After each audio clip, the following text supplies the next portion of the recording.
So friends, यहाँ पर ये बोल रहा है कि हिम्मत मत हारो, अगली बार तुम यकीनन अच्छा करोगी। सो फ्रेंड्स, इसे हम इंग्लिश में इस तरीके से बोलेंगे, don't lose heart. Don't lose heart का मतलब ये होता है कि हिम्मत मत हारो। जैसे हम बोलते हैं ना, डोंट गिव अप। तो यहाँ पर कोई लड़की है जो अपनी परफॉर्मेंस को लेकर काफ़ी परेशान है क्योंकि उसकी परफॉर्मेंस अच्छी नहीं रही, वो काफ़ी उदास है। तो यहाँ पर इससे कह रहा है कि डोंट लूज हार्ट, यानी हिम्मत मत हारो। You will certainly do better next time, यानी अगली बार तुम यकीनन अच्छा करोगी। कोशिश करना बंद मत करो, तुम्हें जल्दी कामयाबी मिलेगी। अब इसे इंग्लिश में इस तरीके से बोलेंगे, don't stop trying, you will definitely taste success soon. Taste success यहाँ पर यूज हुआ है, टेस्ट सक्सेस का। इस तरीके से हम बोलते हैं ना कि तुम्हें कामयाबी का जायका मिलेगा, ऐसे यहाँ पर ये कह रहा है कि डोंट स्टॉप ट्राइंग, कोशिश करना बंद मत करो। You will definitely taste success soon, तुम्हें जल्दी कामयाबी मिलेगी। पहली बात तो यह है कि मैं पेशे से एक इंजीनियर हूँ। सो फ्रेंड्स, यहाँ पर कोई इसे डॉक्टर समझ रहा है तो इससे बता रहा है कि पहली बात तो यह है। तो इसके लिए हम बोलेंगे to begin with. To begin with यानी पहली बात तो यह है, I am an engineer by profession. मैं प्रोफेशन से एक इंजीनियर हूँ, यानी मैं पेशे से एक इंजीनियर हूँ। कहने का इसका मतलब है कि मेरा काम इंजीनियरिंग का है। तो बता रहा है कि to begin with I am an engineer by profession. पहली बात तो यह है कि मैं पेशे से एक इंजीनियर हूँ, मैं डॉक्टर नहीं हूँ। I am not a doctor, I am not a doctor यानी मैं डॉक्टर नहीं हूँ।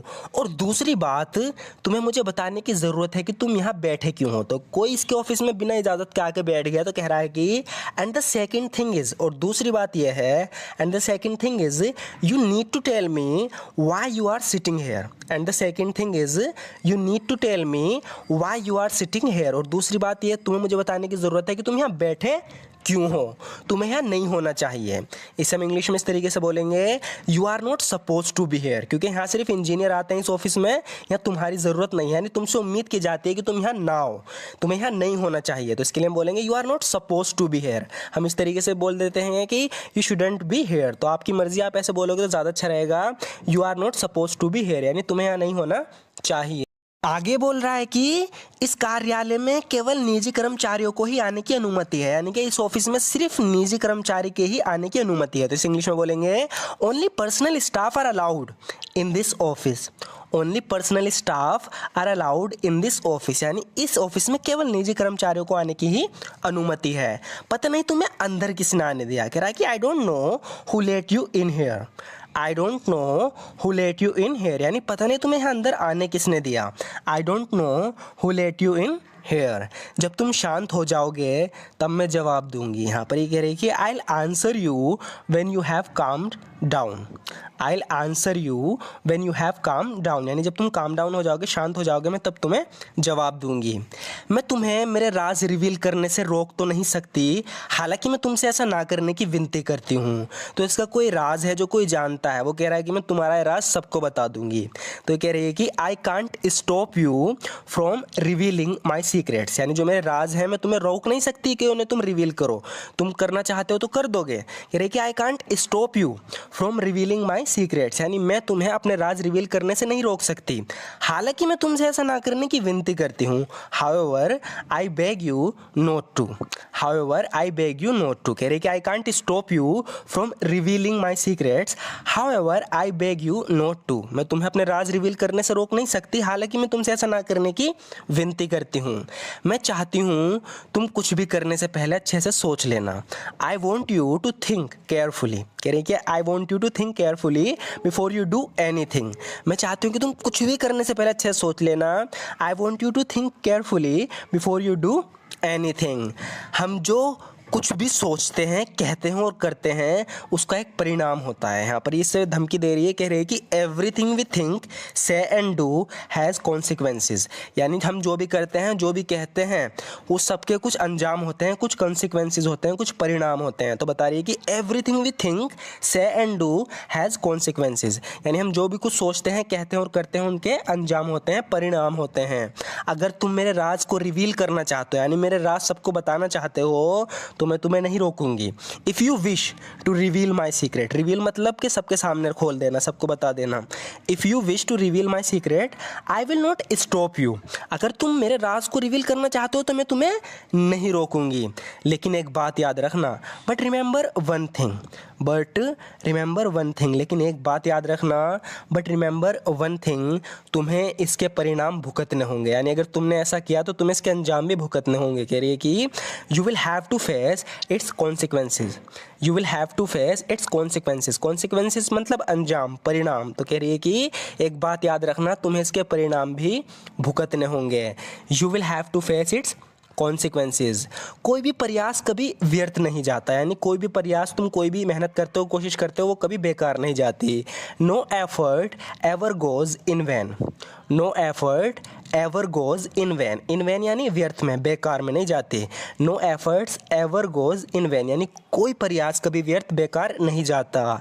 ये कठिन समय है लेकिन हिम्मत मत हारो। कह रहा है कि this is a difficult time but don't lose heart. तो हमने फिर से यूज़ किया है डोंट लूज़ हार्ट। इसका मतलब वही होता है कि हिम्मत मत हारो, मतलब कोशिश करते रहो। This is a difficult time but don't lose heart, ये कठिन समय है लेकिन हिम्मत मत हारो।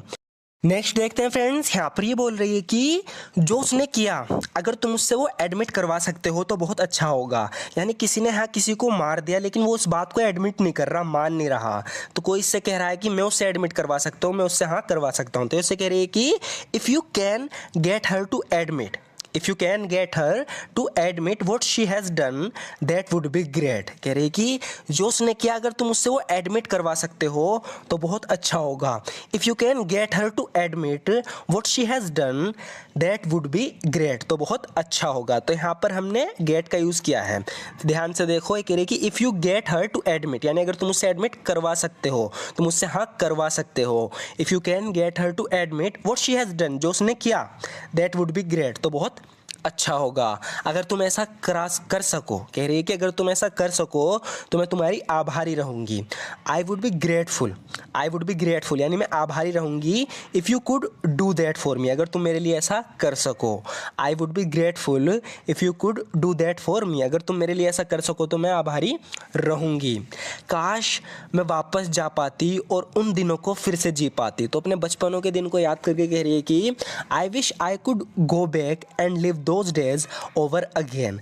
तो ऐसा जो कि कुछ सच में हो नहीं सकता, सिर्फ हम विश करते हैं, इमेजिन करते हैं, तो उसके लिए हम ऐसे यूज़ करते हैं आई विश आई कुड का। तो यहाँ पर कह रही कि I wish I could go back and live those days over again, काश मैं वापस जा पाती और उन दिन को फिर से जी पाती। लोगों के पास तुम ही आखिरी उम्मीद हो, इसे इंग्लिश में बोलेंगे you are the only hope the people have, you are the only hope the people have यानी लोगों के पास तुम आखिरी उम्मीद हो, ओनली होप हो। कम सैलरी के बावजूद वो अपनी नौकरी का आनंद लेता है। तो कोई अपनी नौकरी की काफ़ी बुराई कर रहा है तो अपने दोस्त के बारे में बता रहा है कि मेरा एक दोस्त है, ही इंजॉयज हिज जॉब यानी वो अपनी जॉब को इंजॉय करता है। He enjoys his job despite the low salary, come salary होने के बावजूद भी, यानी वो तुम्हारी तरह रोता नहीं है। He enjoys his job despite the low salary, come salary के बावजूद भी वो अपनी नौकरी का आनंद लेता है। मैं 6 बजे उठी, नाश्ता किया और फिर काम पर चली गई, इस तरीके से हम बोलते हैं ना। तो यहाँ पर ये बता रही है कि I got up at 6 at breakfast and then went to work. I got up at 6 at breakfast and then went to work. मैं 6 बजे उठी, नाश्ता किया और काम पर चली गई। जब मैं वापस आई तो घर पर कोई नहीं था। When I came back from work यानी जब मैं काम से वापस आई, When I came back from work no one was at home तो घर पर कोई नहीं था।